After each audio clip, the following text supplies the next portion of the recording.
Good evening, folks. Thank you for joining us on this late summer evening.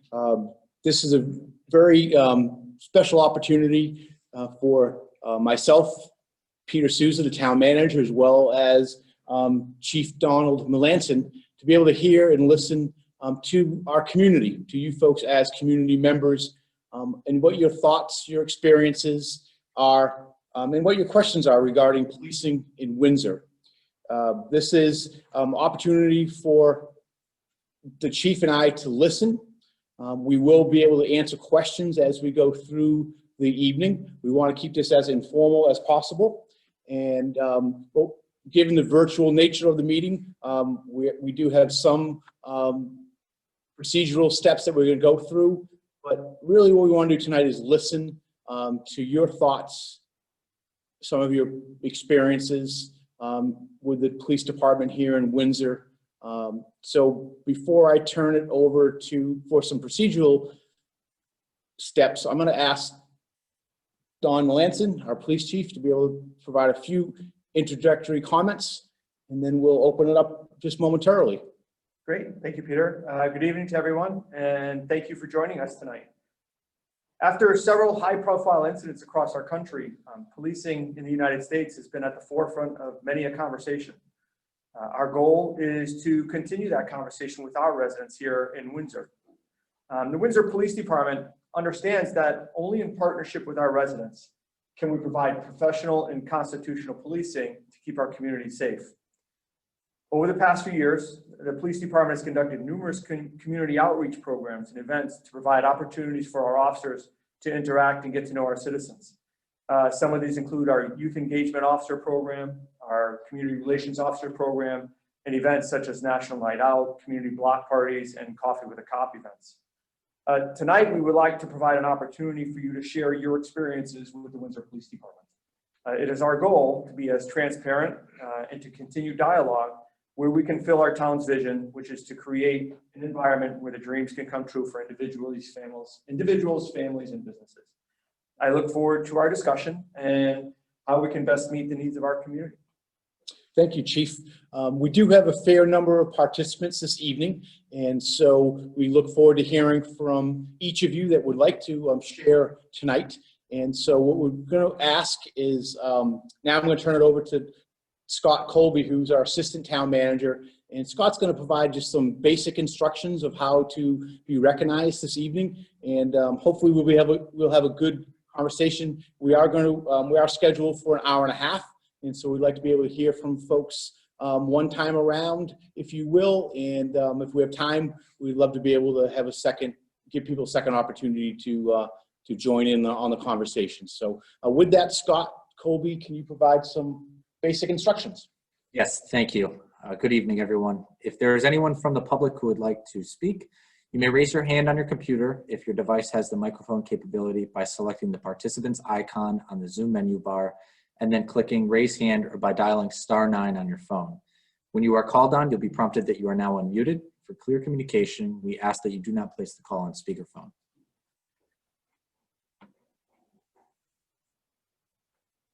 So Scott is here in the room. He's just over on the side working all the magic of Zoom. So he's not camera shy. We just have him over where it's easy for him to work the controls.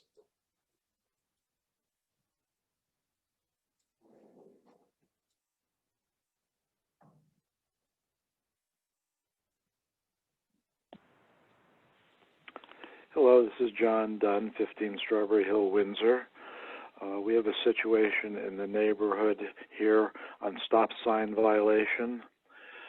This is caused by the intersection of Old River Street and River Street, which at one time was unsigned and now has a always stop sign. It's in a probably violation. I would say 90% of the cars speed through this area without even attempting to stop. It even creates a more dangerous situation for the few people that do stop to have cars running back and forth, not stopping. That could create a situation of a rear end accident because you don't know what the guy in back you is going to do. My suggestion is and I've made this before in other situations, is to pull the stop sign. Don't have a stop sign there. Very few people are honoring it anyway. It's creating a safety hazard. Or change it to a yield sign. It's three-way visibility, and there's no one that can't see the cars that are on the road there. Or trim the shrubbery back a little back on the road. Again, it's an ongoing problem. It's gotten worse. Yes, I understand it's a time and cost and labor effort to have an officer ticket cars for a stop sign. And then when you're not there, the same thing is happening again.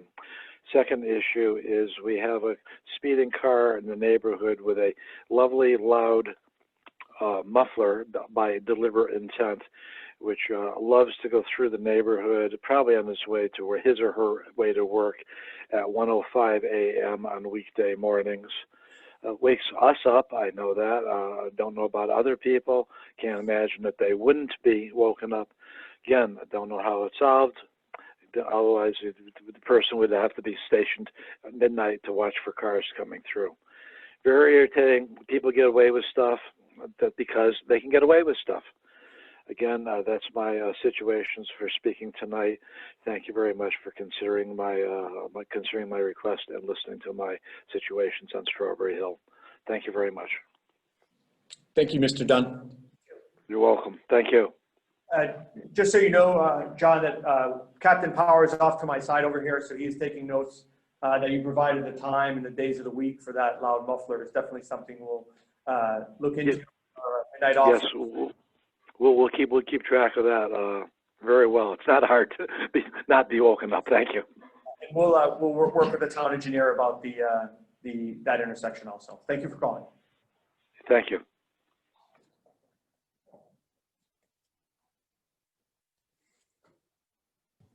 Next caller, you are now unmuted. Hello, Chief Mellonton and Mr. Souza. Thank you for having this event tonight. My name is Hillary Carpenter. I live at 45 Bradford Drive in Windsor. And I was at I believe the last community conversation that we had a couple of years ago. But I'm not, there may have been one between then and this time, I'm not sure. But Chief, I have some pretty specific questions that I wanted to ask you, but about 4 of them actually. I don't know if you want me to ask them all at once or do one at a time, but they are pretty, they are pretty specific pieces of information. Sure, why don't we start with one at a time and then we'll move on as we go from there. That'd be great. Okay, great. So my first one is, has there been any follow-up by the police on the racial profiling study that was done out of Central Connecticut State University? I know that they've continued to update those that data, and I just wonder if the police department was keeping track of that and if they had implemented any changes in response to the findings that came out in the major report that we discussed at the last conversation. Yeah, so as the reports come out, so Windsor was identified in I believe it was the first report as being having disparities in the data. So that was, I believe, in the 2014 data. Yes. We met with them, I believe, in 2016, that winter, early winter of 2016, with the group from CCSU. And we went over the data. We actually provided them and went much further in depth than that initial data. We provided them with in-depth data on all our stops, including the locations, which ended up being plotted. So it went much further than the initial data that they provided. And they were able to see, based on that information, they actually were able to drill down, right down to the officer level. So every officer that was involved in the traffic stops during that data, we were able to look at that and determine where the data was coming from, what were some of the triggering factors, and why the data was presenting as it was. After that meeting, we continued to monitor the data. We actually implemented a new CAT RMS system, which allowed us to track our data even better than what we were before. Some of the initial data wasn't full, I guess you would say. So we were able to identify and provide even further data, which I think is one of the reasons why we haven't been identified in subsequent reports. But also monitoring that, we've had all our officers trained in implicit bias and fair and impartial policing to identify those issues. and then also understanding what the reasoning why we're making traffic stops, et cetera. So we do monitor that. We monitor it on a quarterly basis where we run reports. We're able to drill down again with our new software to the officer level to see if there are disparities that are occurring and if there's anything along those lines. Are those reports available to the public in any way? So we, if you do request that we don't publish the reports, and we do them on a quarterly basis for the Public Safety Committee Yep. So meetings, Public Health and Safety. as the chief just mentioned, we have been on a quarterly basis providing a summary report to the Health and Safety Committee of the Town Council. So from that perspective, on a quarterly basis, we have a summary report that's published on the town's website as part of that committee's agenda packet. Okay. The next issue that I want to just ask you about is I want to just give you a little background on where I'm coming from with these questions. I'm a resident of Windsor, and I'm also the mother of a Black 18-year-old son. And I'm also a public defender in Hartford. So those are the hats that I'm wearing tonight, just to give you that as a background. One of the things that I'm able to access as a public defender are some of the data of Hartford police incidents and responses. And I was speaking with a friend today who shared with me this website, data.hartford.gov, where under public safety, they actually have an extensive database of all dispatch calls to the police with a 10-day delay. And it's all there online, and it's part of the police department's budget there. And I'm wondering if that was something that, I don't know if this is the police department that needs to consider this, or if it's the town council or the Health and Safety Commission, but if that was something that you would be interested in pursuing, because I think that's a very valuable resource. So as one of a goal that has been outlined as part of our initial action plan, as a result of the town council recently adopting the resolution regarding racism as public health crisis, one of the goals the police department has set out is to look at how we can produce a report that shows the different calls for service. And we're working on that in terms of what that format may be. And so I would say in the next 60 days or so, we'll be able to be providing that information. At this point, I appreciate the thought, the sharing of how Hartford does it. So we'll take a look at Hartford. We're also taking a look at other communities, not only in Connecticut, but also in New England, and how they're sharing their data. So hopefully we'll have that up towards the mid to end part of October, or at least the first look at it. Okay. My next question, I have two very specific and very straightforward questions. The first is, how does someone access the police department's budget? Is there a way to do that for a regular citizen? Yes, on the town's website under finance department, the entire town's budget is posted there.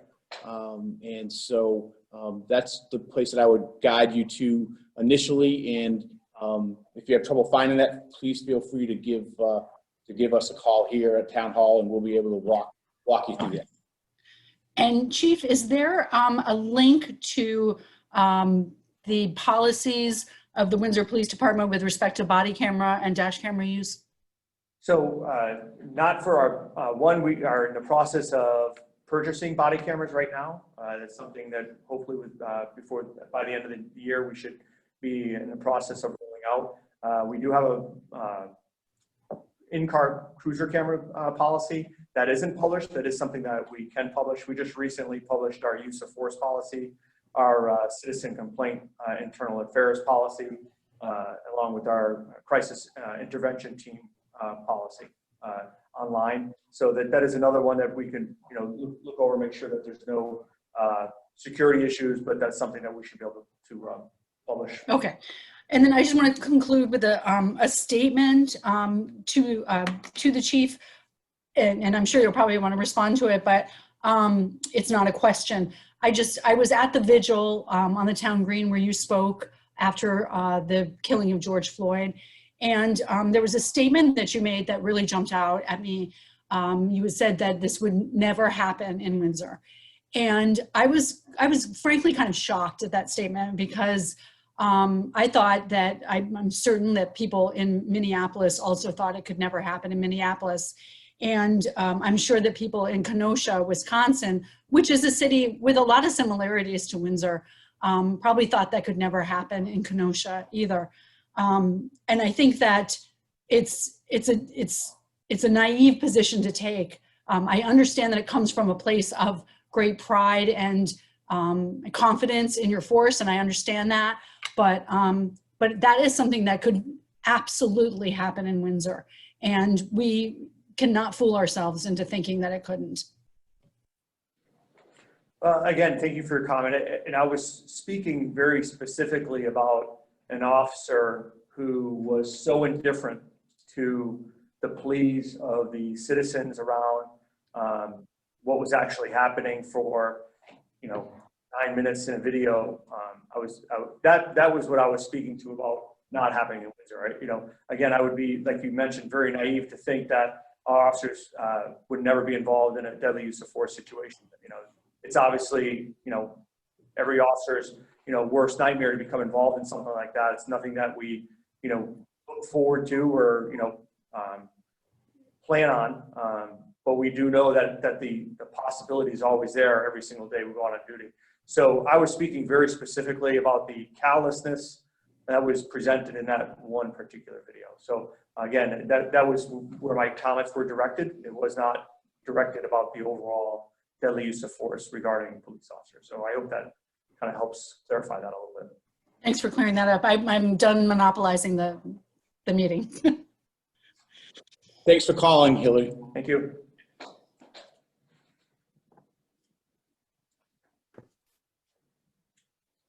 Next caller, you're now unmuted. Hi, Chief. Hi, Mr. Souza. This is Adam Gutchin. I live in town, and I want to talk about an encounter I had with the police about 12 years ago in Windsor. And just to be very clear, it was a positive encounter, a very, very positive encounter on the worst day of my life. I have been dealing my whole life with a really nasty case of depression. And at one point in 2008, I tried to take my own life. The Windsor Police Department, the fire department, and the EMS staff saved my life that day. And I'm never going to forget that. And even more extraordinarily, there weren't any rumors going around afterwards. Everybody acted with discretion, which I appreciated very much. I don't remember that day very well. I have only snippets, but I do remember being treated with kindness and compassion by the Windsor Police. And I bring this up for two reasons. First, to say thank you, but also because I've been reading so much in recent months about Black men across this country also having the worst day of their lives, also having a mental health crisis, and not surviving their encounters with the police. And I see them and I think these are men just like me, and they had a radically different experience than the one I did.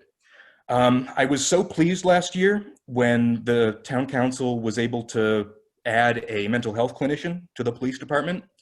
And I don't really have a question. I just want to convey that anyone might have the worst day of their life.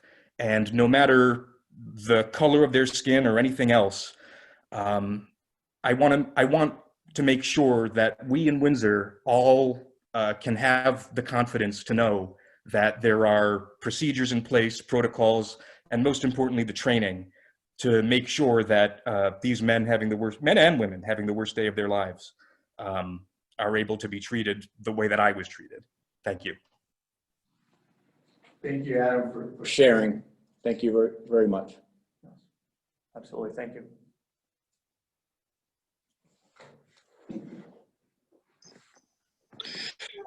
My name is Ed Dombrowski. I live 38 Stacy Drive.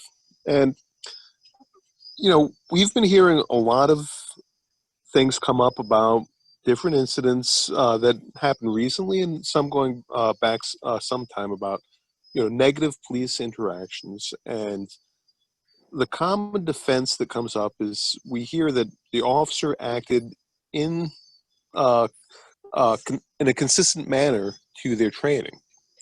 And as a veteran, as somebody who's had specific training on the use of deadly force, I have to say, I find this a very dissatisfying comment, you know, across the board. And I'm not aware of any incidents within the town of Windsor along these lines where, you know, there have been abuses. But I was really wondering, what are your thoughts on statements like this, and what do you think about transparency for training procedures?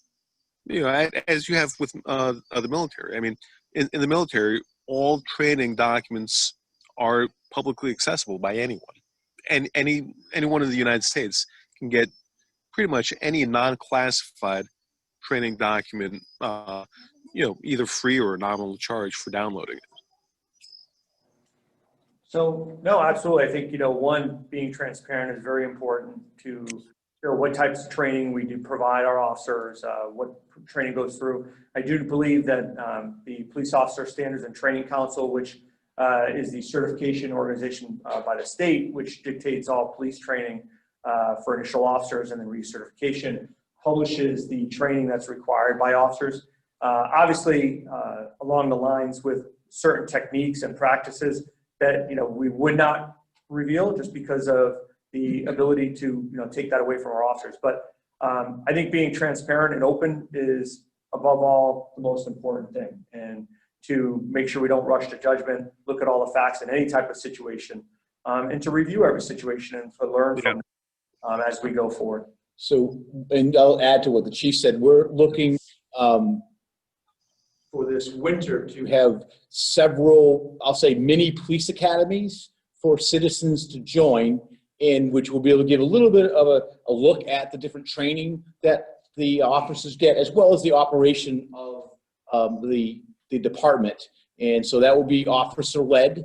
And so please keep an eye open for some of those. We'll hopefully have 3 or 4 sessions late fall, early winter, through the new calendar year. So keep an eye open for those, the publicity on that. So yeah, great. Sure. I think that sounds great. Where would we find that information? The information regarding the current officer training? Well, both what the chief had mentioned about the publicly available information about the police procedures today, as well as what you were mentioning for the police training. Yep. I can speak in terms of the citizen academies that we'll be putting that out. It'll be publicized through a variety of our social media platforms and posted on our town website. So probably about 4 to 5 weeks prior to those sessions being held, that's when it'll be publicized, and so through our kind of, if you will, our normal social media and public information channels. Now let the chief speak to where you might be able to access the post-training package. Sure. So I believe if you just do a Google search for Connecticut or a CT and then post-C, which stands for the Police Officer Standards and Training Council, that should bring you right to the state's website for the Post Council, which is the backdrop. It does fall under the Department of Public Safety under desk for the state. And they should have the documents there regarding all the notices that are put out regarding mandatory policies, everything along those lines that are required by the state for training for police officers and mandates regarding model policies, et cetera. All right. Thank you very much. Thanks for calling in.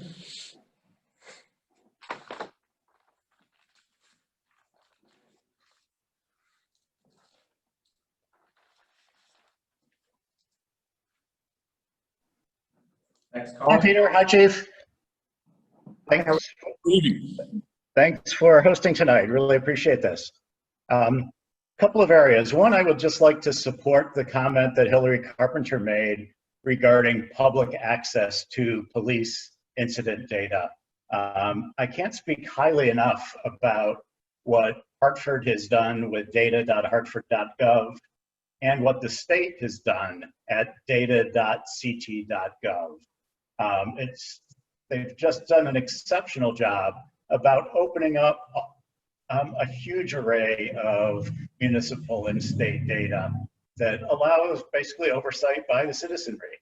And I would urge Windsor to follow along with that model, and particularly with respect to the data formats that they are using to publish their data, so that direct comparisons can be done with respect to other municipalities in the state. And I will follow up with an email to both of you with some details on that, if you wish. Just raise one other issue. This slipped by a year or two ago when the police department implemented license plate readers on your cruisers.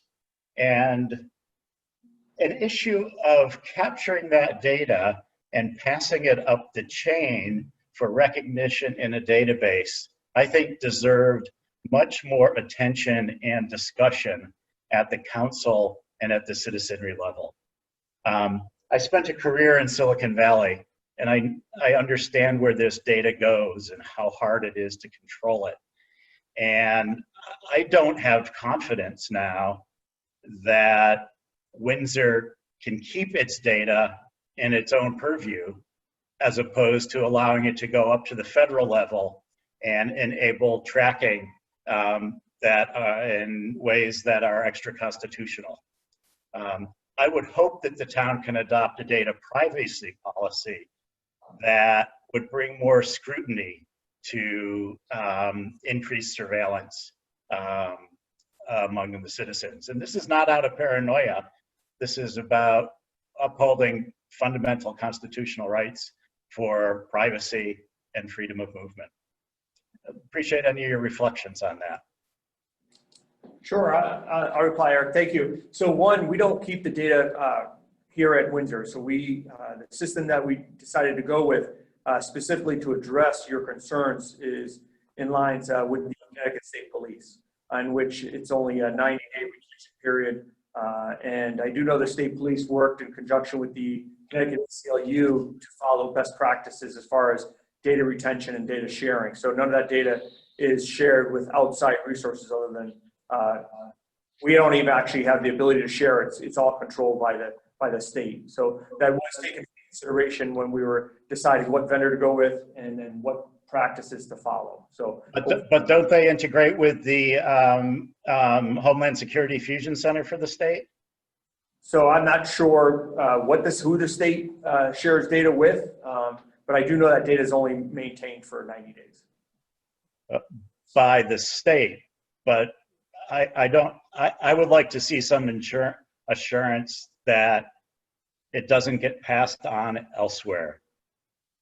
And I would like to see those types of policies become mandated by the town whenever any of our citizens' data is sent outside any town organizations. That's all. Thanks. Thank you. Thanks, Eric.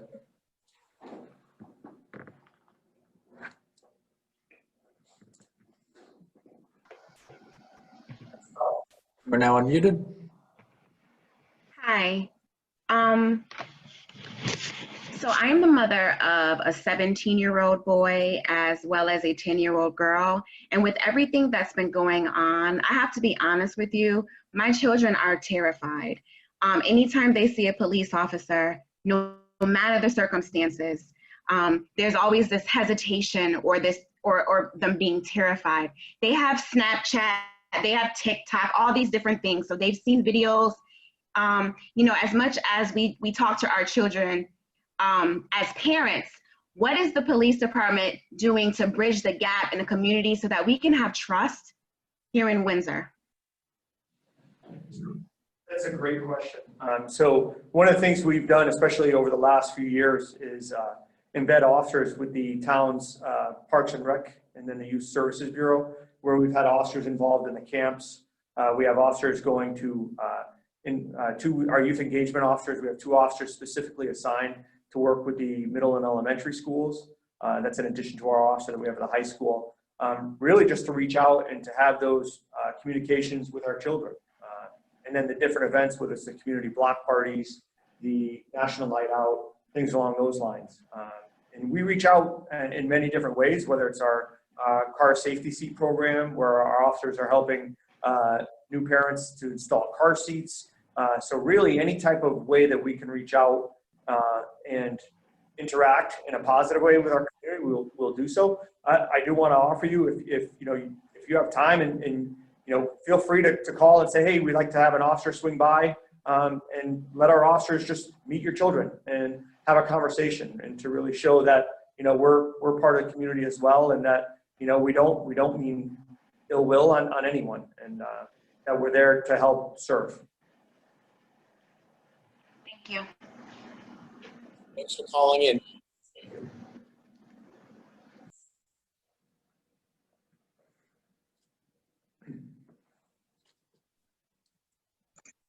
Hi, my name's Dion Robinson, and I really appreciate both of you being here tonight and lending yourself to this question and answer forum. I have 2 things that I'd like to present to you. One is a critique, and I want to stress it's a critique and not a criticism, and then the other would be a question. So the critique is, recently we had a child who we believed was missing. And that child happened to be my child's good friend from school. And so because we live in proximity, the mother gave our name, and an officer called me, and my family and I happened to be in Vermont. So I told him where we lived, said, yeah, go and check out, do whatever you need to. And they were like, okay. Well, then apparently another officer came and talked to my neighbor, and had my neighbor call my husband, who's still with me in Vermont. And it seemed like time was wasted because maybe there wasn't a rapid communication going on. So it was like double the effort. So I wanted to present this as a critique that maybe in a similar situation, there could be a point person on the street, so you guys are collecting all of the information you need without doubling your effort. Okay, and then my question to you is this. One of the concerns that I have as a citizen who probably won't ever have, just me being a boring person, but probably won't ever have a negative encounter with the police department. I'm still concerned that when there is a negative encounter, that there's no restorative type of justice. There's not, I understand because of legal reasons, maybe that's why police officers can't go back to a perceived victim and say, I'm sorry for how I spoke to you, I'm sorry.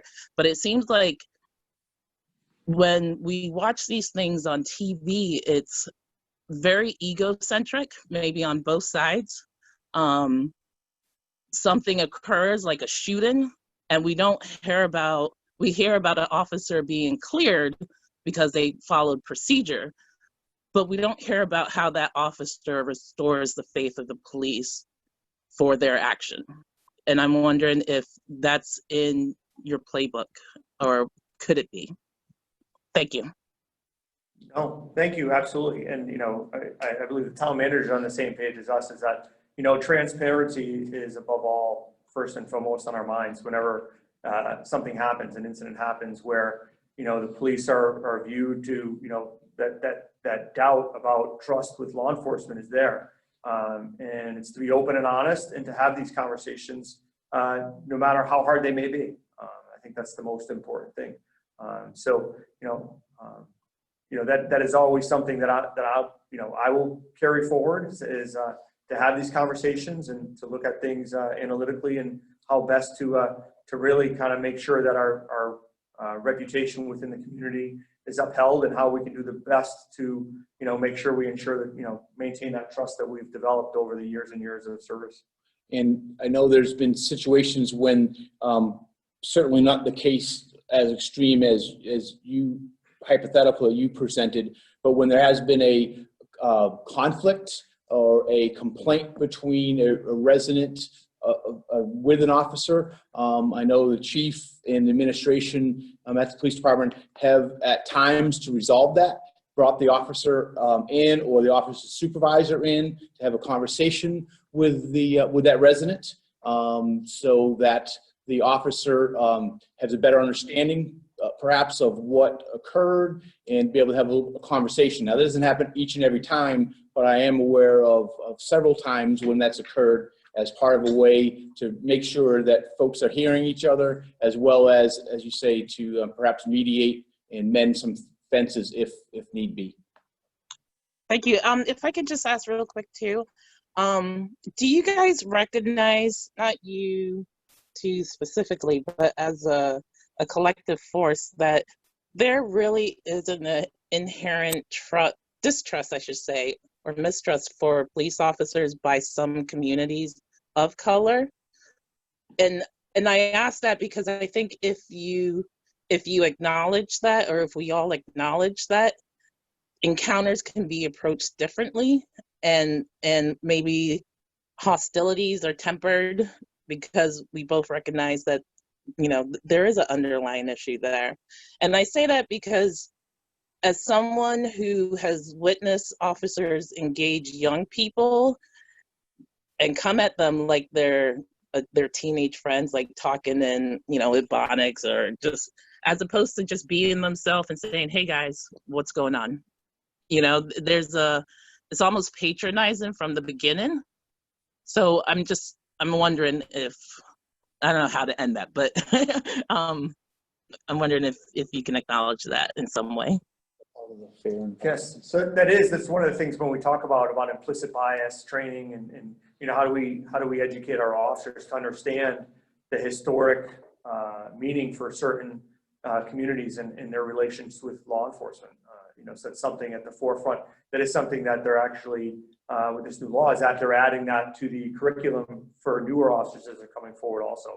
So I think collectively, as you mentioned, on a collective level, I think that's being realized that we need to do a lot more work in that area. Thank you, guys. Thank you. Thank you.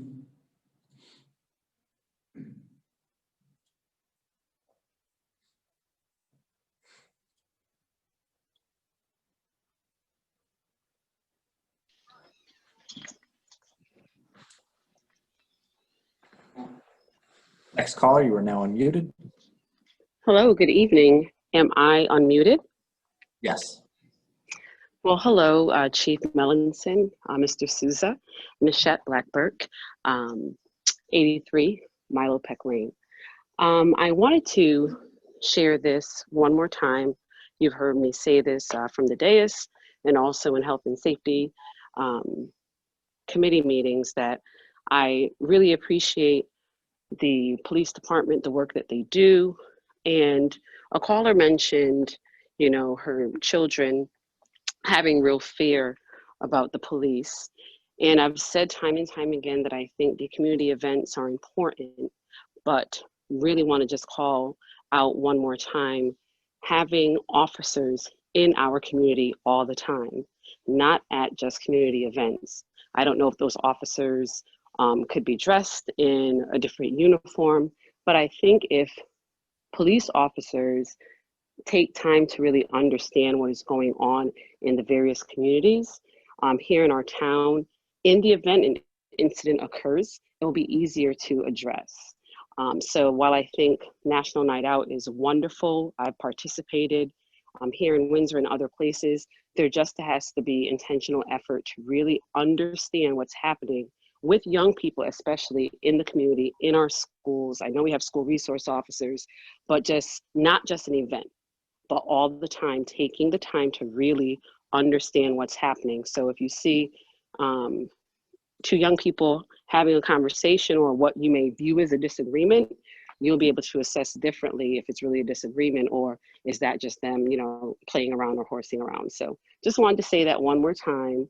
I know we have officers that are out on bikes. Maybe they could be dressed differently or have a different uniform for our community officers. So our children, our young people can see that these are the individuals that you can go to, talk to, build other relationships with, not just at a national night out, not just at a community barbecue or, you know, a infant chair installation or something like that. So that's all I wanted to say. But again, thank you for your continued work and have a great rest of the evening. Thank you, Nushet, for calling in. And just to add on to that, part of the chief's desire to have an officer work with recreation and youth services is that initial start where it's not just at an event. So they're with those kids during the course of a summer or a course of a program. Clearly, we'd love to be able to do that more often, and certainly we'll take that, see how we might be able to do that in different fashions other than just a formal event. So thank you.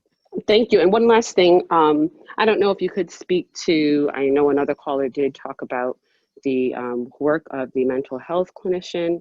If you could just elaborate on that a little bit more. I do feel sometimes that police officers are kind of charged with doing that social emotional piece, which is a part of their job, but when it gets into things that are a little bit deeper, having a mental health clinician on staff does alleviate some of that. So I don't know if you could just talk about that a little bit more, where it stands, where are we, how soon? Yeah, maybe take a little bit for everyone's understanding of what the clinician's role is, and so. Absolutely. So I believe it was in 2016, we started with a grant program from the federal government to have an embedded clinician 20 hours a week to work with our officers dealing with mental illness types of calls. So in the initial phase of the grant, we were able to identify how it would best fit within our community and with our organization. And it became to the point where the clinician worked Monday through Friday, 20 hours a week, usually in the afternoon, late afternoon, early evening hours. So that way she had access to both our day shift and our evening shift, which covers the majority number of calls that we serve. So anytime, if she was available to respond to a call while she was working, many times she rode with an officer, or she issued a police radio, that person would respond with our officers to the call. If it was safe for her to do so, she would enter with the officers and help de-escalate the situation or to make sure that the proper services were provided. Even if she wasn't available, any calls that occurred on a 24/7 basis, officers would create a report, forward that to the clinician, and the clinician would follow up and do follow-up calls with these persons. So that's been working great. Sadly, that position has been unfilled, and then with COVID, it was very difficult. The position we actually contract out through Community Health Resources, which is here in Windsor, and we've been working with them on finding replacement. And I do know that they did conduct first and second round interviews, and so they did find a candidate. We are actually meeting with that person tomorrow, so we're hoping that this position will be filled in the very, very short future. So we're very close to finalizing that and resuming that program again, which I think is very beneficial. The officers do find it beneficial.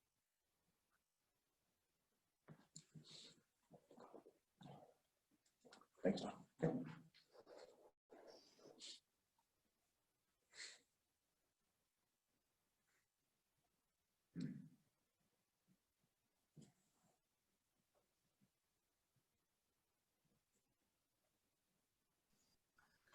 Hello.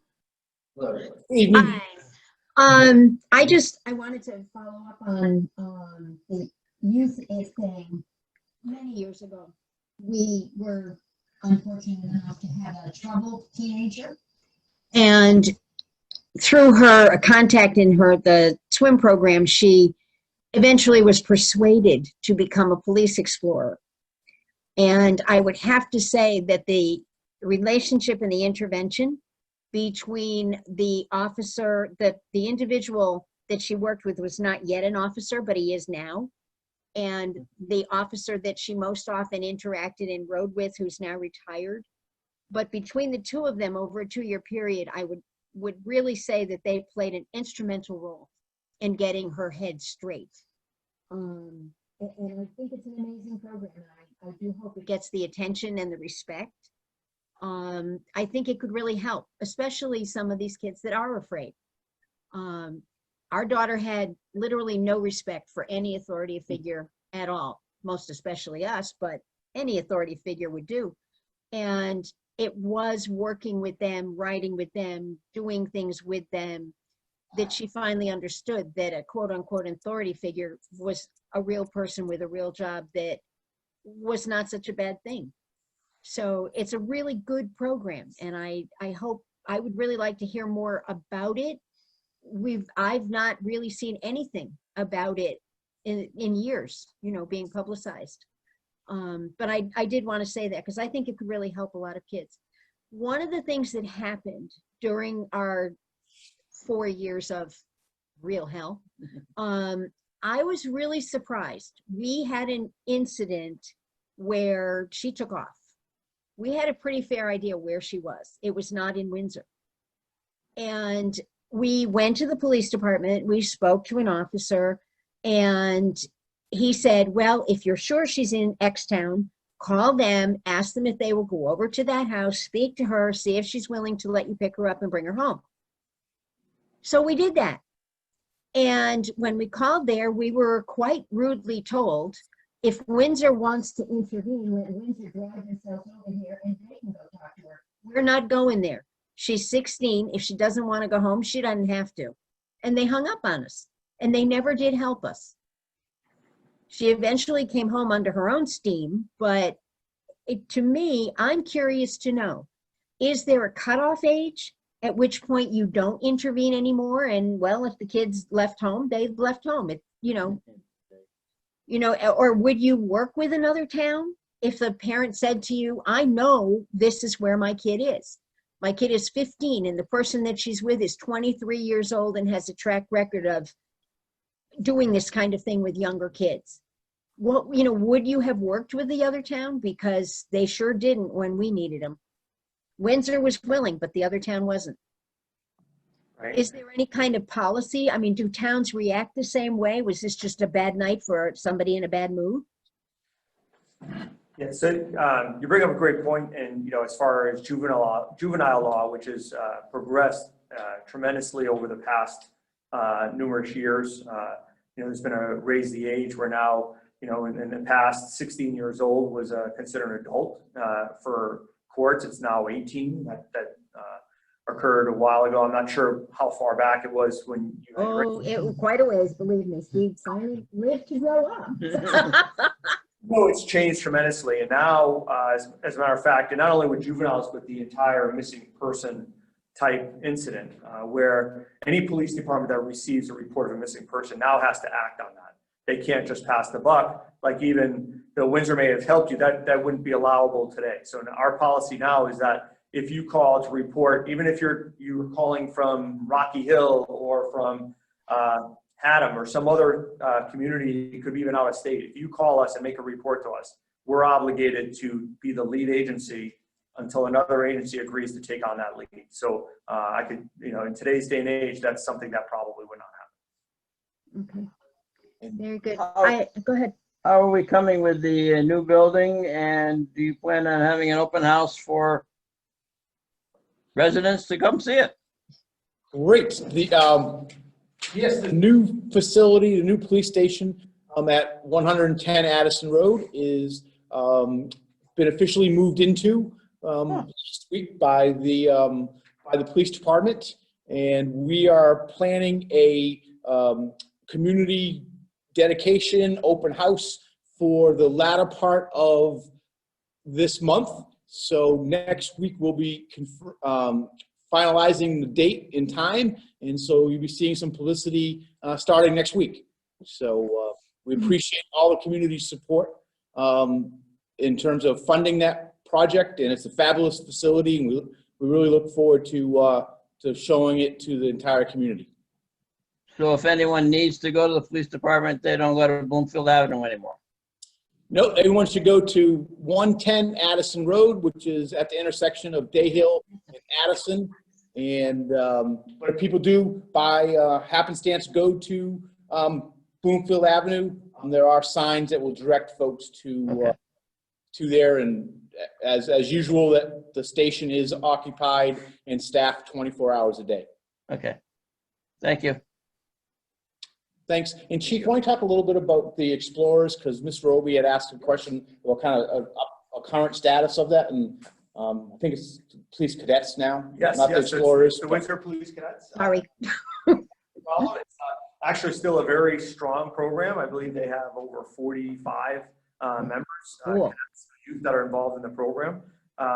It is very active. I do know with COVID, it's really been cut back as far as the ability to do their monthly meetings, their weekly trainings, things along those lines. So I do know they are still doing things online, but obviously given the current events and requirements to maintain social distance, it has dialed back a little bit, but I do know it is still ongoing and it is still alive and well. So if you were to do a search, they do have an active webpage for anyone that may be interested, which shows the requirements, how to join, how to become involved in that program, and how to support that program. We owe them a very big thanks. They really were very helpful to us. And she did. She enjoyed it very much. She ultimately was a captain for a period of time, but it saved her. And we were very grateful to the officer that she worked with. It made a big difference. It really did. That's great. So, Thanks, Thank you. folks. Thank you for calling in.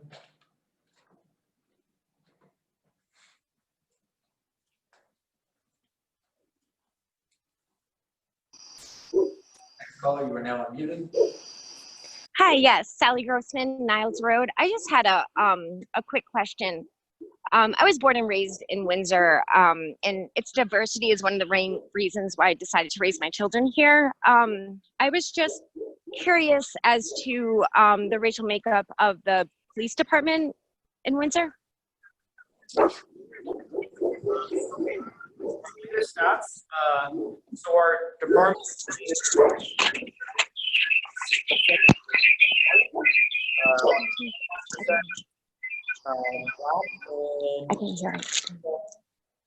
Hispanic. 80% male and about 20% female.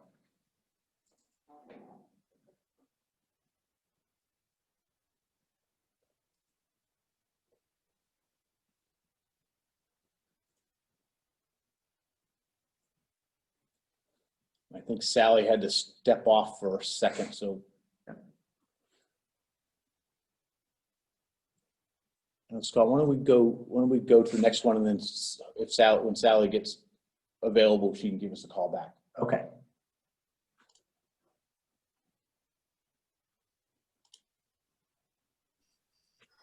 Hi. Yeah, this is Ed Dombowski. I have another question. So in the media, we've heard a lot about defunding the police, and I really feel that's a very misunderstood concept. And if you look at what a lot of politicians like Ocasio-Cortez has said about this, what it really means is taking away responsibilities that the police are not well suited for, and reallocating those responsibilities to people who are better suited for it, specifically in the areas of mental health. And, we've mentioned a few times during the evening how we have an open position for somebody on the police staff who's focused for that. And I'd really like to know your opinions about what their role would be, and, what do you think the police is tasked with today within Windsor that it's not necessarily the most appropriate thing that might be better suited for other parts of the government? Yeah. So one, mental health is obviously a large issue in any community.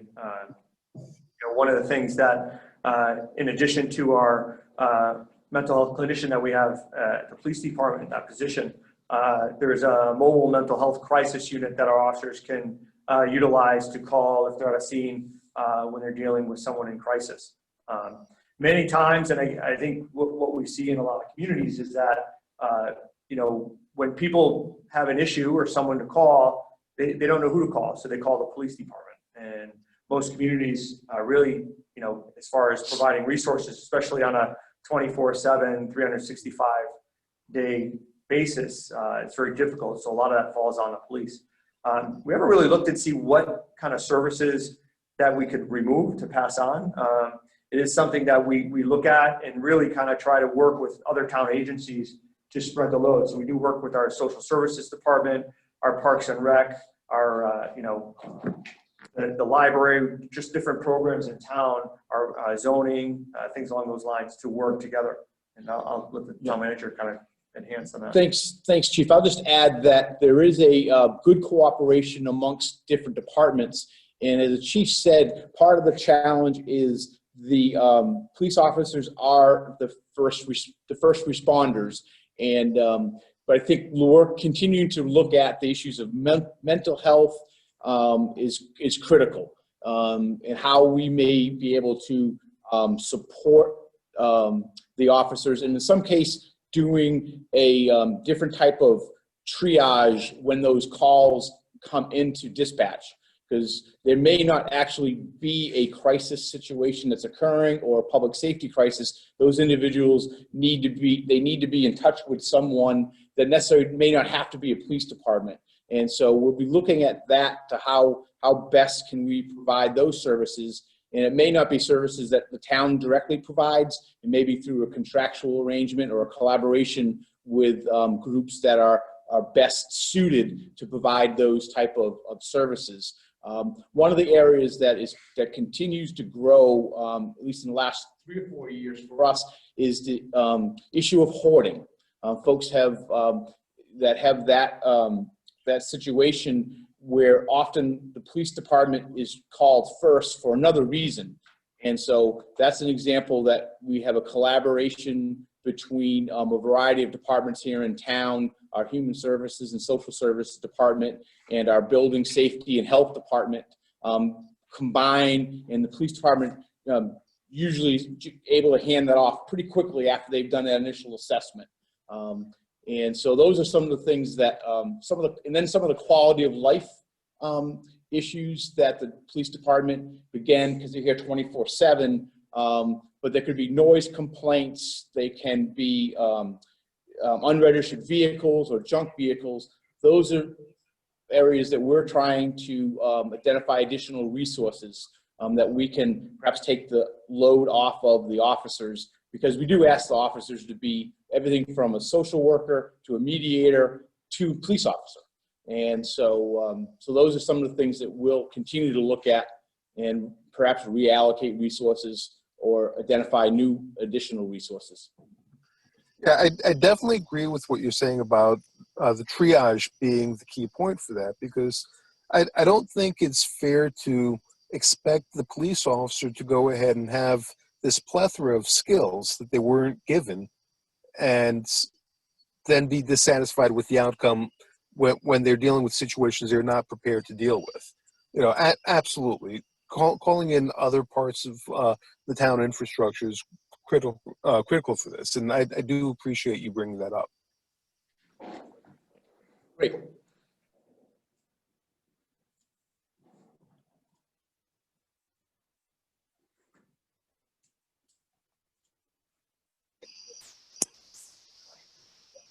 Hi, Sally. Hi, can you hear me now? We can. Okay, good. I'm sorry about last night. I don't get good reception where I am. So my question was about the diversity of the Windsor Police Force, and if you answered it, I didn't hear it. So would you mind just re-answering the question? Yeah, no problem. So on a quick basis, about 70% of our officers are white, about 22% are black, and about 8% are Hispanic. And for male, female, we're about 80% male and 20% female. So Windsor as a whole is about 50% people of color. Is there any desire to increase people of color within the police force? No, absolutely. So part of our policy on recruiting minority candidates is in place, where we reach out to minority groups and, publicize in different areas, the HBCUs, et cetera, to try to recruit minority candidates. I can't say there's been a large turnover over the last 5-6 years, yeah. where, I would say, over the last, since 2016, moving forward, I want to say that, our numbers are much different, where those hired since then are almost 38% Black and 8% Hispanic. So those numbers are changing. We are looking to recruit, obviously, minority candidates that better meet the demographics of our community.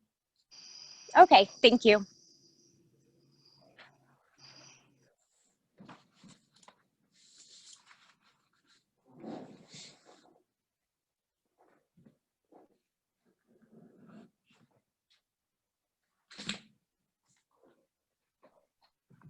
Next caller, you are now unmuted.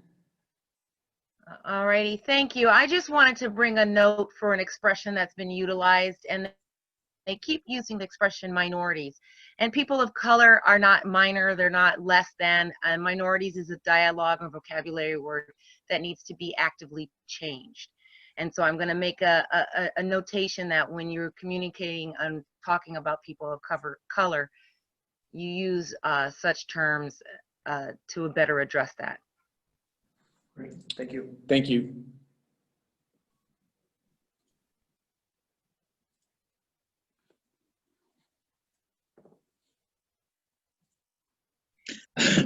So it's Dion again. And again, I appreciate you guys answering all these questions. I'm just curious about you guys, specifically police officers, without sharing your intimate discussions or process to, I'm just curious, like, what do you do with your officers to help them decompress each day so that whatever trauma they were exposed to or whatever pissed them off, for lack of a better word, that they isn't brought into tomorrow, isn't brought into the next day, whatever recognized biases that they have? What are you doing to work with them to still be themselves, but to keep that at home if need be?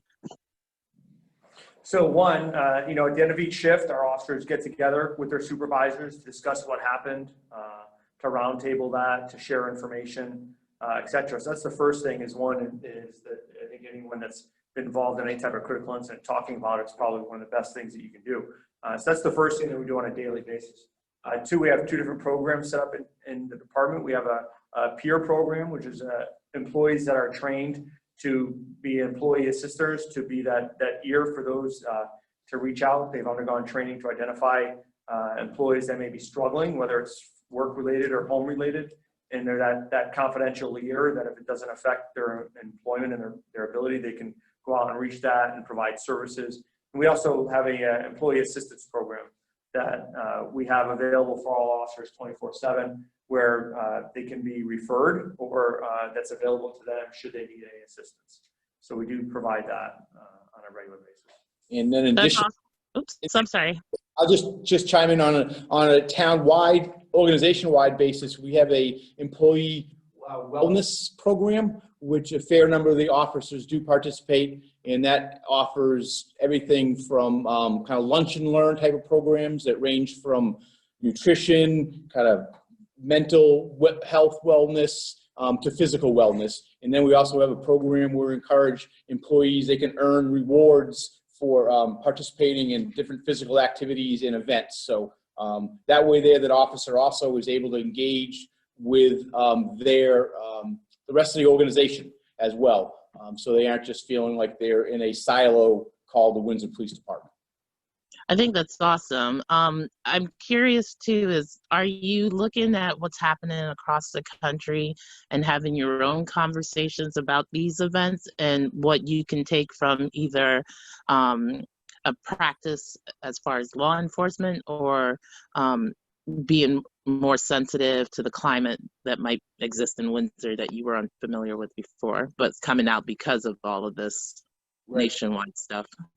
That's a great And I question. won't ask any more questions, I promise.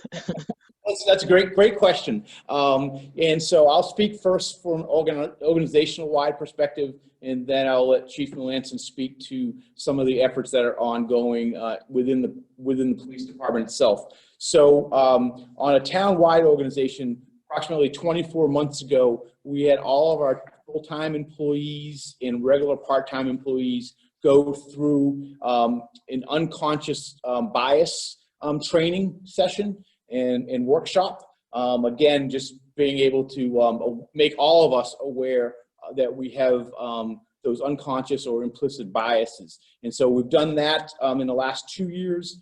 We are looking right now over the course of the coming 3 to 4 months is to have additional training on an organizational-wide basis, but change that up a little bit where we're going to speak to diversity, equity, and inclusion topics, and also to have for our mid-level and senior managers, particularly to have some training and discussions around the topic of systemic racism and help educate all of us to those dynamics, and then also to be able to allow us to begin to be more intentional and to think how perhaps some of our policies at the local level or systems at the local level might be able to be adjusted to be able to help make sure that we continue to serve all of our community as best as we can. I'm going to let Dawn speak a little bit to the some efforts that are going to be happening real soon in terms of training at the police department, continued training at the police department. So all our officers are required to go through implicit bias and fair and impartial policing training. They do that on a regular basis through their recertification. We're actually bringing in a group to train our officers further on diversity and inclusion and to go further on the implicit bias. And the organization that we've identified is the North American Black Law Enforcement Officers Association. And there are some officers that officers of color that are coming in that are going to provide, and they've taught thousands and thousands of officers across the country on identifying the same thing, that some of the systemic racism and what it's meant to be in some of these cultures that are that have been negatively affected by law enforcement, and how best to create dialogue and communication and to better serve our community. So it's one of the things that we're doing in the near future. So I think that So we're continuing our journey to not only inform ourselves and educate ourselves, but again, as I said earlier, to make sure that we're continuing to provide services the best that we can to all parts of our community, members of our community, excuse me. I think she's off.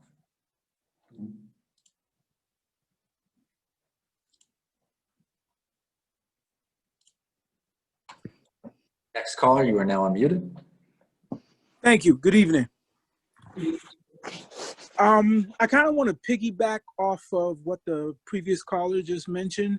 What is to be done? What is going to be done in regards to new recruits, in regards to background checks and assessing officers' mental health status as they become more entrenched in some of the everyday struggles of being a police officer? How are you guys assessing their mental health and constant background checks to see how these guys are doing? So one, as far as the recruits go, in order to get hired, officers must go through a very thorough process. They need to undergo a psychological exam, a medical exam, a polygraph exam, along with a thorough background investigation, in their neighborhoods, previous employers, along those lines. One of the things in the new police accountability bill is ongoing mental health evaluations every 5 years for every police officer. So that's something that moving forward that we're going to be looking into how to best implement that. We do again have our peer employee assistance program along those lines, and we do random drug screening. Things along those lines that are in place currently to help us identify those types of issues. Okay. Is there anything, what's on the records as far as like domestic violence? I know there's been issues not in Windsor per se, but with the officers being involved in domestic violence. Is that being looked at? No, absolutely. So, one, anytime, by state law, any officer or anyone that's involved in domestic violence, there's a mandatory that if an officer has probable cause, they shall make an arrest. And that's, I think that's why you're seeing some of these officers involved in these incidents are being arrested where years past, someone may have turned another eye. I think that the laws are there, that the seriousness of domestic violence is very prone. That's one of the things that we do take seriously. And we do monitor that. If there's any report, we do have policies regarding officers involved in domestic violence. If they respond to a call where an officer from another community is involved in a domestic violence incident, those are all outlined as far as how our officers are required to respond. Thank you. Thanks for calling in, sir. Thank you.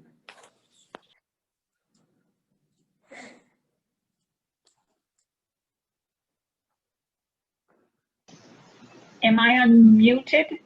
Yes, you are. Yes, hello. My name is Carol Sullivan, and I've grown up in Windsor. And my brother was a sergeant on the Windsor Police Force. I'm very proud of him and proud of the police force. I didn't always know things that were going on because he was very private about things, but any meeting that I had with any officer was always very pleasant. And I'm sure it wasn't because my brother was an officer. I'm sure it was because that's just the way they were at the time. And even currently, when I have met them, I have some illnesses where I need to call 911 a lot. And I've known some of the officers, and they are phenomenal. Sometimes I can't tell the difference between them and the EMTs because they are so great. They're so concerned about things. And one of the things I'd like to say is I think they are making a lot more out of some of these incidences than they need to. I know it's not good what some of these officers have done, but they're under a lot of pressure. The news media and various other people are causing this pressure to them. And I'm sure when they get in even a worse situation, they react and they're human. And I don't think that a lot of people realize that.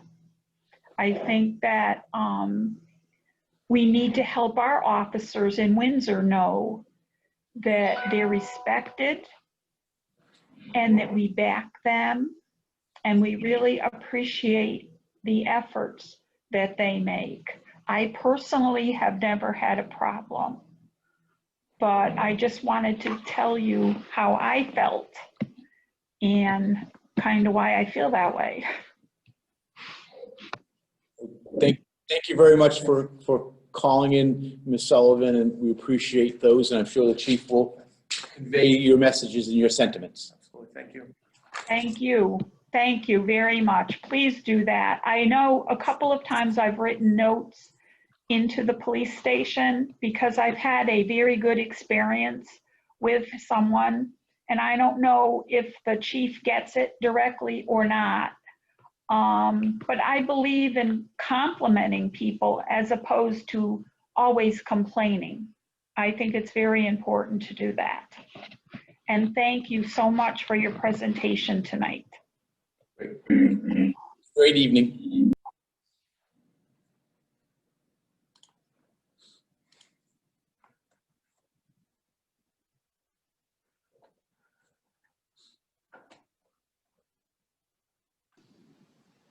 Next caller, you are now unmuted. Good evening.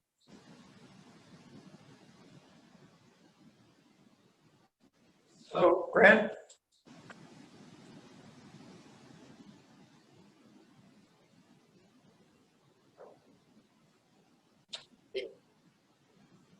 Grant, we are unable to hear you.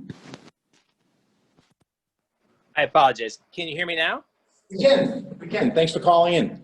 Okay, I apologize. All right. Yeah, I just wanted to comment on something that's been in the news. One of our senators is involved in a bill to, I guess, reduce funding or eliminate funding from the federal government for supporting police officers in schools. And when I saw this, it really surprised me. I was a bit disturbed that there would be anyone who would have concern with police in schools, and the senator's gone on the record saying that police shouldn't be in schools at all. I wrote to the town council in opposition to this position because I see it as a very positive thing, and in Windsor, I think it's been a positive programs. The chief alluded to them, so I'd like to hear what the town's approach is to having police in the schools, and also how we would kind of deal with this odd attitude that police shouldn't have a presence in schools. Thank you. Thanks for calling in, Grant. I'll speak at it from a global perspective, and then let the chief provide his thoughts. For many, many years, the town council has been very supportive of having school resource officers in some form or fashion. Folks that have been here for a good number of years remember when we actually had a very robust prevention program, the DARE, Drug Awareness and Resistance program, at both the elementary school and middle school level. And so I believe the council supports having our officers involved in the schools because they're doing a lot more than what I would call traditional police work. They are making those connections with the students, with the parents and faculty at the schools, really making those connections. And I know from my conversations with the school superintendent, not only Dr. Cook, but his predecessors, they have also expressed their support for having officers. And Superintendent Cook often jokes with me that if I have any other police officers floating around that aren't doing anything, he'd love to have them at the middle school as well, because of those connections, not to simply be a police officer role or enforcement role, because that's a very small percentage of their time, most weeks. And so really it is about making those connections, and I'll let Dawn talk a little bit more about how they make those connections and some of the roles they play there. So, the biggest thing is the training and what the role of the officer is in the school, and it's not, the biggest thing is that our officers are not there to supplement school rules. They're there to be a mentor, to be a counselor, to be a teacher. We do provide classes on many different topics, whether it's as Peter had mentioned, about drug safety, but many things online, online safety, all plethora of topics that, that kids have questions about, and they go to an officer and ask questions about. It's just that, that again, building those relationships with our youth, and I think that we've seen more and more that even, reaching out to the middle and elementary schools and having our officers involved in those programs, teaching, things even as simple as staying home alone and stranger danger, at all different levels. There's different topics that we can teach about and be a resource and really be that community link with the families and be there as a resource for the schools, for the teachers, and for the kids and the families. Very good. Thank you. Thanks for calling in. Thank you. Yep. This time we have no other individuals looking to speak. Oh, one more.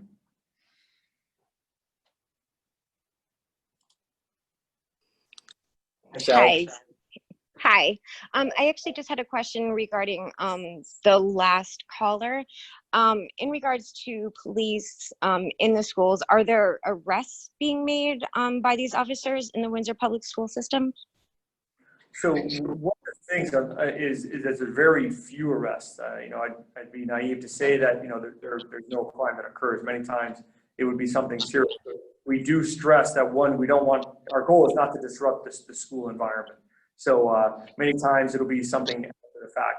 And when we say arrest, arrest takes many forms, especially when you're talking about kids in school. It's not placing someone in handcuffs and bringing them to the station anymore, especially with youth. And many times it's meeting with the parents and referring them to either our YSB, which is a Youth Services Board, or the Juvenile Review Board for some, extra, whether it be a counseling session or something along those lines to keep them out of the criminal justice system. So, again, there's many times things that may happen, whether it's a weapon or serious threats that may be posted online where, schools are placed in threats where, our school resource officers are involved in identifying and dealing with these incidents. So, but it's very, very rare that something in the school would rise to the level of there being an arrest made. Do you have the racial makeup of actions being taken by police officers, like the racial makeup of the students involved? I do not have that right now. It's something that I'm sure we'd be able to research and get to. If you want to reach out to Captain Power, if it's power@townofwindsorct.com is his email address, or you can call the main number of the police station and ask to him, and we can research that information if you want that. Okay, great. And I just had one more question.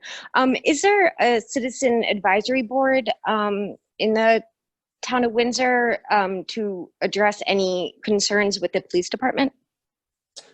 There is, at this point, there's no board or commission that plays that role. Is that something that the town would be open to, or the police department would be open to? I think that's a policy question that would best be explored through not only at the administration level, but more importantly at the town council level, to be able to look at that. There has been, in the police accountability bill, language to that. And so that's something that I would suspect that's really a policy discussion that would take place at the town council level. Well, is that something that the police chief would support? Review boards come in a lot of different forms. And so some of them are advisory in nature. Some have the charges or responsibilities and power of those boards can take a lot of different forms. And so I think that's what we'd have to look into and really provide a broader perspective when you looked at what the responsibilities that might be given to such a board. Is there any form that the police chief would support? Well, at this point, Sally, we really haven't looked strong into that. And so I think that's, as I said earlier, I think it needs to have some, a little bit more investigation and parameters put on that, and look at different models and what some other communities have, not only in Connecticut, but across the region and nation for communities of our size in nature. Mr. Souza, thank you so much for answering, but it was actually directed towards the police chief. So I was wondering if there are any forms of a review board that he would support. No, again, I think Mr. Susan, kind of mentioned all the points. It's really kind of looking at the form, the impacts, how it would affect, how it would work within Windsor, what's the best model for Windsor. Obviously it's something we've discussed in the past on how would something like this look and what would be the best thing. To really go further at this point, I think would be not beneficial to move forward. But let's clarify that. It's not beneficial to have a conjecture, if you will, Sally, but we have, the chief and I have, months ago, prior to the police accountability bill being even drafted, we had conversations about a general police advisory, chief advisory type of board. And so, from that perspective, I think there's support there for that concept. Again, what that form that takes and the charges and responsibility, I think is really, we have to be fully vetted from many different perspectives. So what would it take from the town and the town council to make such a board happen? Like, what would that look like step by step? How would that be achieved in the town of Windsor? It will be similar to a establishment of any other appointed board, which obviously a significant amount of research and dialogue amongst town council members, the community and staff to put the parameters and framework together. Then that would be reduced to a formal ordinance. Most of our boards and commissions are set by an ordinance, which also requires a multi-step process for review, including a public hearing. And so that would be the process, but I think it really would start off with that conversation at a town council level and with some guidance and initial guidance and direction from council. Okay, this was something that you guys had discussed in some form. This was something between the police and the town to discuss some sort of advisory board. This has been discussed before? In a very broad way, the chief and myself have had conversations about establishing an advisory board, citizen advisory board, but we did not progress forward with any proposals and really didn't put a lot of, if you will, framework to that. It was really a conceptual discussion several months ago. Okay, I would just like to recommend that you look into it further and take the next steps into that. Thank you. Thanks.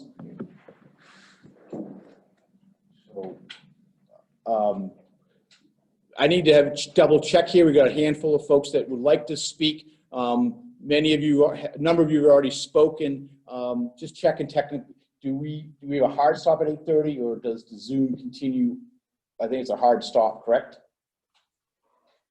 So I guess what I'd ask at this point, we have a few minutes left. If I could ask Scott, I believe we have 2 members who have not yet spoken. One. That is correct. So if you could maybe recognize those 2, and if we have time, we can get to the other members as well. They've already spoken. Next caller, you are now unmuted. Hello. This is Dr. Linda Alexander. And I just want to say how much I'm grateful that I've not needed the police very often, but when I have, they've been so helpful and professional. And a memorable experience is a safety tip I got. When I bought my house, I had a different kind of door that blew open. And so I was sure that somebody had broken into the house. I was terrified.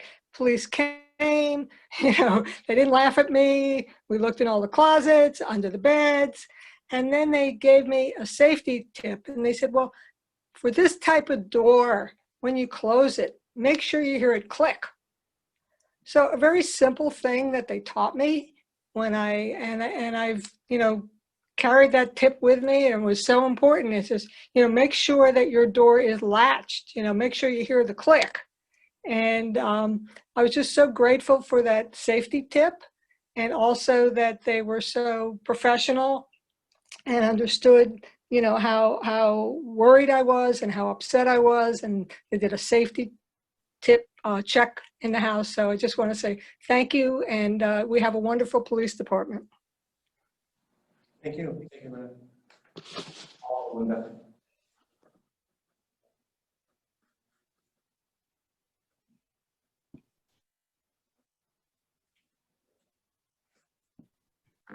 Next caller, you are now unmuted. Thanks. Hi, this is Jody Terranova. Chief Melanson and Mr. Souza, thanks so much for hosting this tonight, and I hope that there will be more to come. I just had a question that may or may not be quick, but regarding the police accountability bill, I was wondering how that impacted the morale of your officers, because I think we saw, across the state that there were many people upset about it before a lot of detailed information became available. So I'm wondering how that impacted morale, and I'm wondering if there are any specific things in that bill that you guys are looking to implement, similar to what Sally said as far as the ability to have a citizen review board, but if there are any other things that you're looking at. But first, just addressing the morale. Thanks. No problem. Chief. Yeah, absolutely. So I'd be lying if I said it didn't affect morale, and that our officers are concerned about what the effects this bill has on them and their ability to open them up to exposure for liability, to be second guessed when they have to make critical decisions in a split second moment.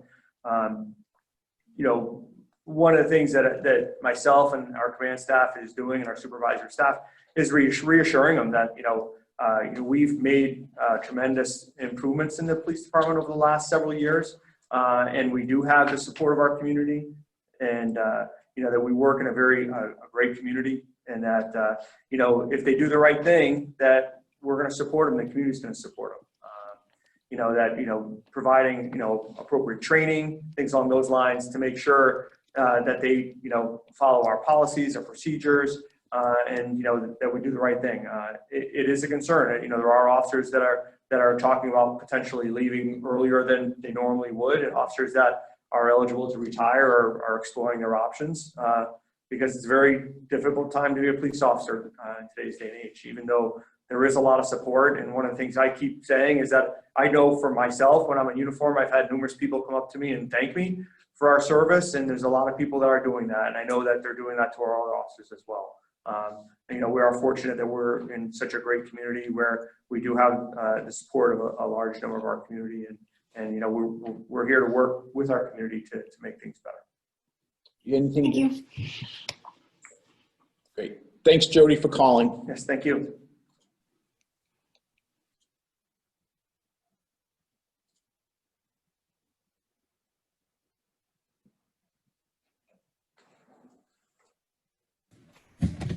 Next caller, you are now unmuted.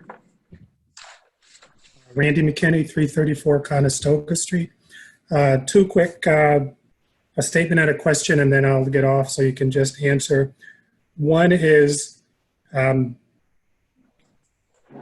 know in my previous jobs, even though we were indemnified because of our work, that didn't prevent us from being responsible if we did something illegal.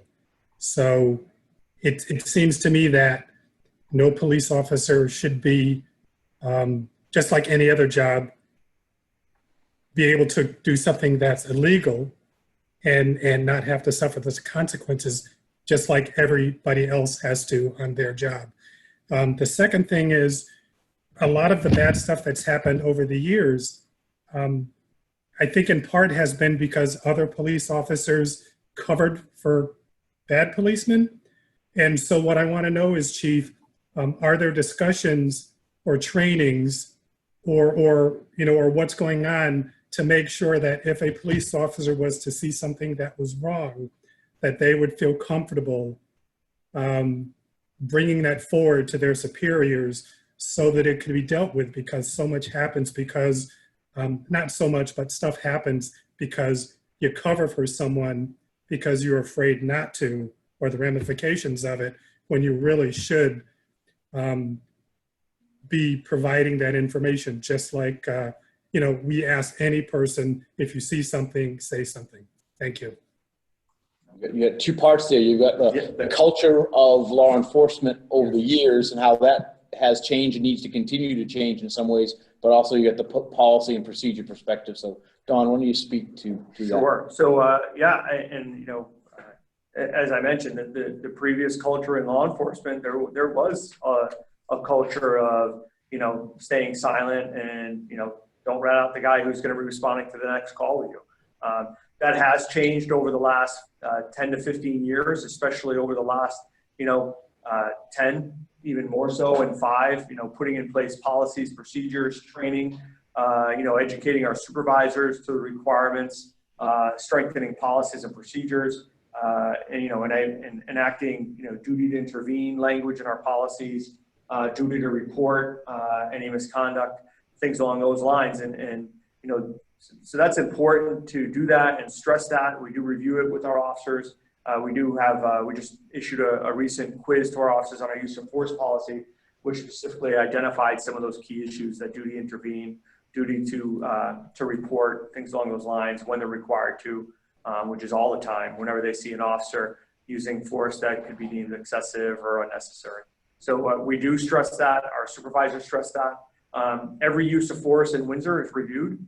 And we consider the use of force of anything outside of passive handcuffing. So if someone pulls away from an officer and the officer has to put that person in an arm restraint or some type of wrist lock or something along those lines, we have to document that. They have to document on a special form. It's reviewed by a supervisor up through the chain of command. It's approved to make sure it's within policy, and that it was necessary and reasonable given the resistance that they were meeting. So we do review that for every use of force our officers use.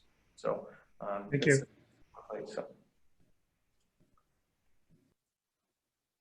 Thanks, Randy.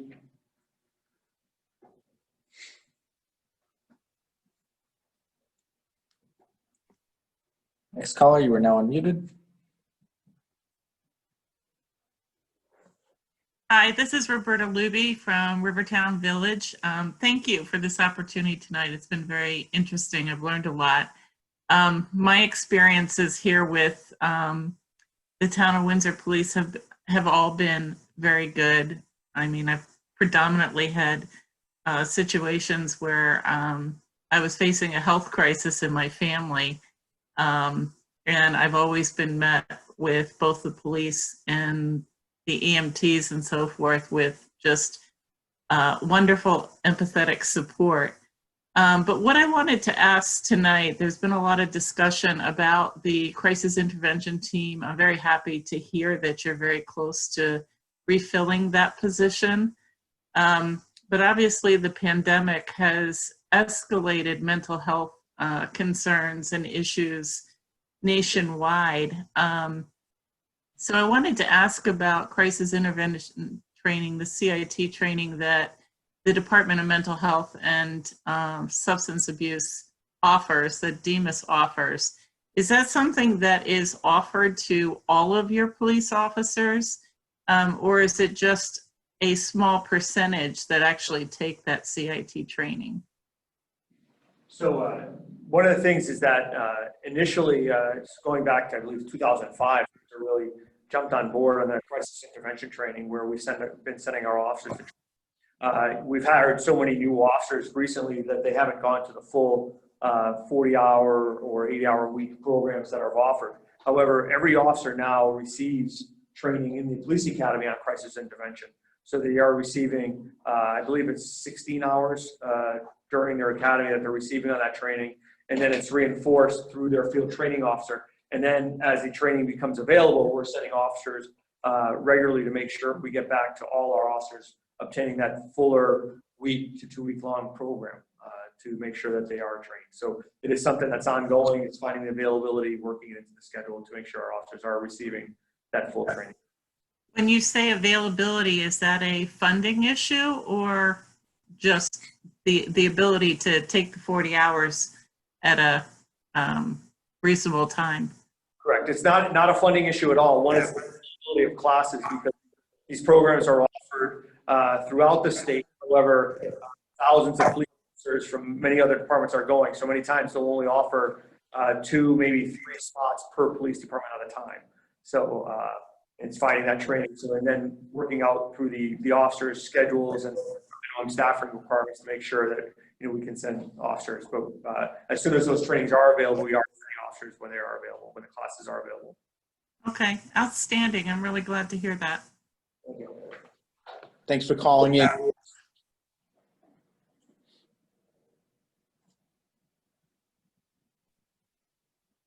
Hi, this is actually Susan Miller, not Eric Weiner this time. Hi.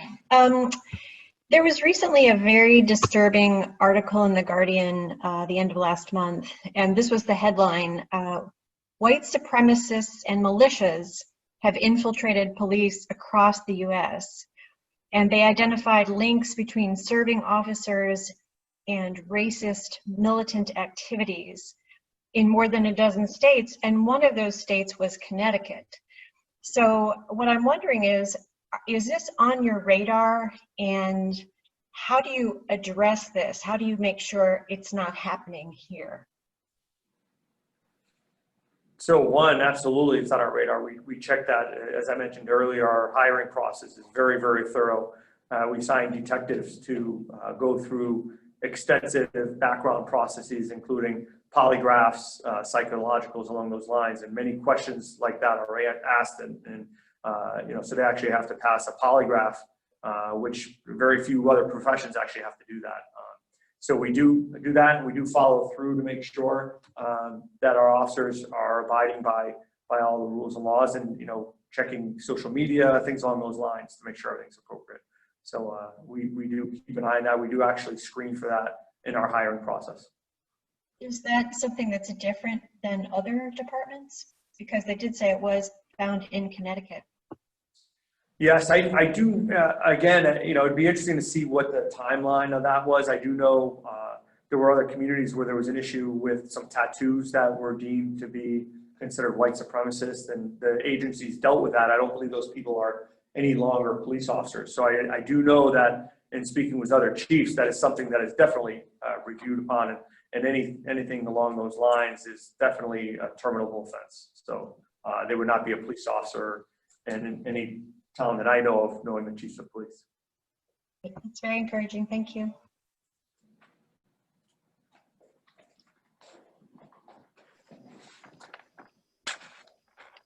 Good evening again. Just two things. Again, thank you so much. Thank you. I can't begin to say thank you enough. And also, Chief, if you can just report to the officers also, my 83-year-old mother, by accident, didn't have her glasses on and called the police. And they showed up at her door to ensure that she was okay and that she really, wasn't harmed. And so those are just some of the wonderful things that happen with our police officers. So thank you. Please relay that message. And lastly, I realize this is being recorded, and I wanted to find out, would this be something we could put up, our communications team, put this up on our website, so folks who missed it will be able to hear the great information that was shared tonight. I mean, there were a lot of amazing questions, some really near and dear to folks' hearts. So just wondering if that could be done. If not, completely understand, but just wondering if that would be a possibility, because I would really love for all of our constituents and citizens to have access to this great dialogue that took place tonight. Well, we will certainly look into that tomorrow to see if we can get it posted. Thank you. Have our last call.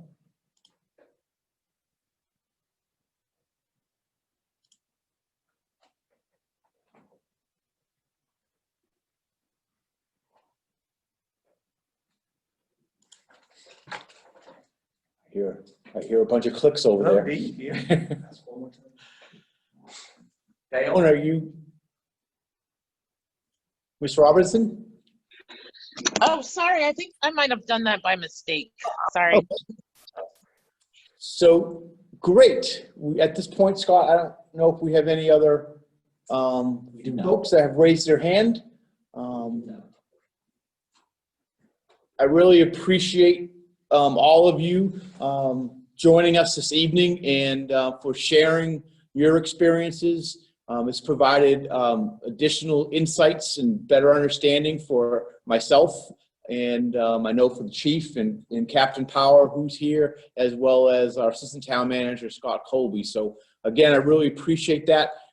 We have an action plan that is part of the overall in response to the town council's adoption of the resolution relative to racism as a public health crisis, and that includes 4 or 5 items under the police department's umbrella, if you will, and they include the additional training that the chief had mentioned, posting our policies, key policies online, which they have been done.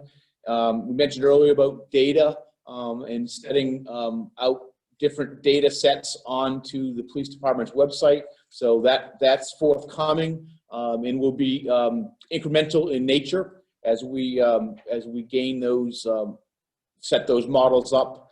And then the fourth item is the kind of continued, or two additional items rather, the continued community outreach. This was the first. Over the course of the fall, we'll be having different types of outreach, and we'll publicize those. And then, as I mentioned earlier, we'll have several smaller Citizen Academy sessions that might be 2 or 3 sessions to be able to give a better insight into what the police department operations are.